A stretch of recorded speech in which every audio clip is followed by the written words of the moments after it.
I'm thinking about how YouTube works and about value on YouTube. And there's kind of a disparity, isn't there, really, between, I think at least, between value as it appears, certainly in my viewing of video. I value certain videos according to how I use them in some way. But the only mark of value on YouTube is subscriptions, and in many cases the kind of monetary value that accompanies those subscriptions and those viewings for people who are in the partner program.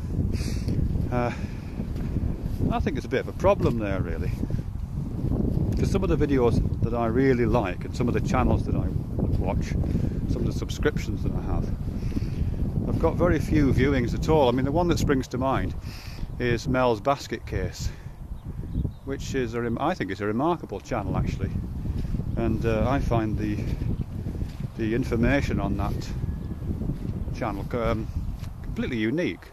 I don't know where else I could go to find information like that, and just to gain what's there, really. It's comparatively easy to get the information that exists elsewhere, and that's just one example. I mean, there's lots of videos I look at that have got very low hit rates, but as I say, have got huge personal value for me. But as I say, the way that YouTube values work, people like Mel and other people that I'm thinking of, completely undervalued, or there's a sense in which their contribution isn't marked. There's a sense of well, not exactly inadequacy, but certainly in some of the videos that I'm thinking of, you get the impression that people are made to feel slightly inadequate because their hit rate isn't high enough, or the subscription rate isn't high enough, or in some cases, their earnings are too low because they're not getting enough hits. And I think it does affect, of course, how these sites look. I've seen some sites, some channels, in which the content is absolutely fantastic. I think I'm thinking of Zom Gits Chris. I'm not sure if I'm pronouncing that correctly, which is a brilliant channel. I mean, she's got some excellent content, and that content is framed with a background that has this, very attractive young woman in her bra and pants.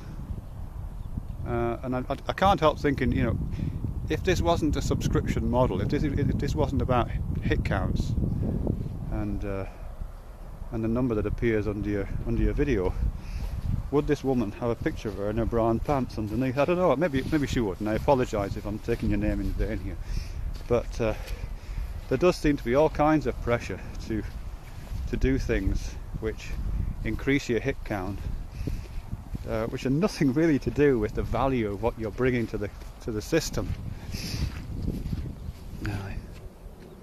I suppose I'm looking for, I suppose the only proposal I can make in relation to this would be one which I'm sure has been argued about before, because I really still consider myself a YouTube novice, and I'm sure these ideas have been thrashed out long before my arrival. But it seems to me there's a different kind of payment schedule, or a different kind of subscription model could be implemented. I mean, for example, if Mel's Basket Case, if Mel's site, if when I subscribed to that site, which I did some time ago now, if I did that and I could either subscribe to a free model or a micro payment model with, let's say, I don't know, 3 pence per viewing of a video, or just 3 pence per, something like that, I would have no problem at all hitting the pay subscription model. I don't mind paying 50p a week to watch Mel's vids. I think that'd be absolutely fine, as long as I had the option to come out and go to the free model if I wanted to, and there was no sense of a gatekeeper in place forcing me to pay for things which I would normally get free. If it was an option, I would absolutely do that. And not just for Mel's site, but there's other channels as well that I can think of I wouldn't mind micro payments going into. There'd have to be some conditions on that. As I say, it would have to be very easy to change my subscription to a free model. It would have to be the case that there was no sense of ring fencing, so there was like premium material held behind the financial fence. That would be a condition. And also I think there'd have to be a condition of a maximum payout.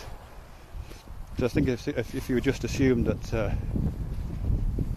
in fact it'd be worse I think, if there was a payout model attached to it, then the pressure would be on even more to increase your numbers of subscriptions and to increase your number of hits. But I think if there was a maximum payout, ideally a kind of payout schedule which was on a kind of diminishing returns basis.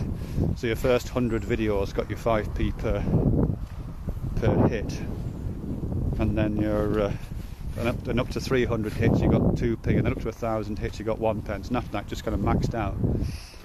I mean, I think that would be a really nice incentive, because the incentive then wouldn't be to just maximise your numbers just for no reason at any cost. The incentive would be to identify those 100, 300, 1,000 people who are absolutely interested in what you're doing, and to really tailor the value of your content to those people, or to really speak to those people in the language they understand, and to really form a I don't want to say form a community, but to really identify that niche, to respond to a very particular demand, rather than just the demand that requires numbers, which, you know, let's face it, is softcore porn, rants, political rants, extreme views, stupid atheism, stupid theism. You know, that's what attracts the numbers, fine. But yeah.